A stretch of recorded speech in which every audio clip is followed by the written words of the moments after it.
गुप्ताच्या इकडे साईड चालू होती. असे मस्त 2 BHK रूम होते, फक्त दरवाजे नव्हते त्याला. आम्ही राहत होतो. ती दादऱ्याच्या खालची जी जागा असते ना, म्हणजे बरीच मोठी असते, तिथं मीटर गिटर लावतात. मग मी असं मनात विचार करायची की आम्हाला एवढी जर जागा आहे, आम्हाला स्वतःची भेटली दादऱ्याच्या खालची, तरी किती होईल की आपली स्वतःचं घर होईल.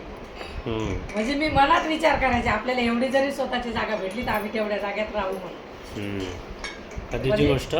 कधीची गोष्ट म्हणजे लग्न झालं तेव्हाची गोष्ट. म्हणजे किती वर्ष झाले त्याला. कुठं राहिलं?